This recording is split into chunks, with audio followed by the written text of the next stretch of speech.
नमस्कार, स्वागत है आपका जीटीवी हिंदी न्यूज में और मैं हूं आपके साथ साक्षी। आइए करते हैं इस वक्त की ताजा खबरों की शुरुआत। भारी बारिश के कारण इस समय अहमदाबाद मुंबई हाईवे पर सड़कों की हालत खराब देखी जा रही है। इस बीच वलसाड के पास बगवाड़ा टोल प्लाजा पर टोल 1.5 गुना बढ़ाया जा रहा है। बगवाड़ा टोल बूथ महाराष्ट्र से गुजरात में प्रवेश करने वाले राष्ट्रीय राजमार्ग 48 पर गुजरात का पहला टोल बूथ है। इस टोल रोड पर बेतहाशा मूल्य वृद्धि के बाद वापी ट्रांसपोर्ट एसोसिएशन प्रस्तावित मूल्य वृद्धि का विरोध कर रहा है। हाईवे अथॉरिटी द्वारा लागू की जा रही इस मूल्य वृद्धि के खिलाफ वलसाड जिले के सांसद धवल पटेल भी मैदान में आ गए हैं। आज वलसाड ट्रांसपोर्टर्स ने वलसाड डांग के सांसद धवल पटेल के सामने एक प्रेजेंटेशन दिया।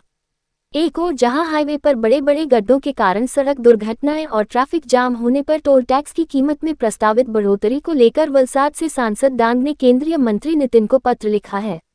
धवल पटेल ने प्रस्तावित मूल्य वृद्धि को लेकर गडकरी को पत्र लिखा है और फिलहाल इस मूल्य वृद्धि को स्थगित करने का अनुरोध किया है।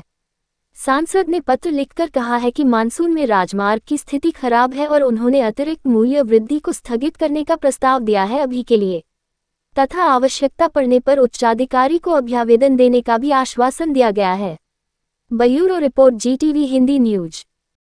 जी આજે અમારી કલેક્ટર સંકલન બેઠકમાં કલેક્ટર સાહેબ, એસપી સાહેબ અને ઉચ્ચ અધિકારીઓ, નેશનલ હાઈવેના આરએમબીના દરેક અધિકારીઓ ઉપસ્થિત હતા। ત્યારે અમારું રસ્તાનું ડિસ્કશન થતું હતું। ત્યારે મુખ્ય મુદ્દો હતો કે જે બગવાડા અને બોરિયાસ ટોલ નાકા પર 40 થી 90% ટોલ ટેક્સનો વધારો જે કરવાનો પ્રપોઝ હતો એને અમે એની સાથે સંમત નથી અને અમે પણ રજૂઆત કરી છે કે જે રોડની હમણાં બિસ્માર હાલત વરસાદના લીધે થઈ છે, અતિભારે વરસાદ જે પૂરા એક સાથે પૂરા ગુજરાતમાં પડ્યો છે એના લીધે જે આટલો રસ્તાઓની બિસ્માર હાલત થઈ છે એના કારણે હમણાં ઓલરેડી આપણા ટ્રાન્સપોર્ટ એસોસિએશનના બધા ટ્રાન્સપોર્ટની ટ્રકો હોય કે પછી અમારા નોર્મલ વાહન ચાલકો હોય એમને પણ ખૂબ ભારણ પડે છે।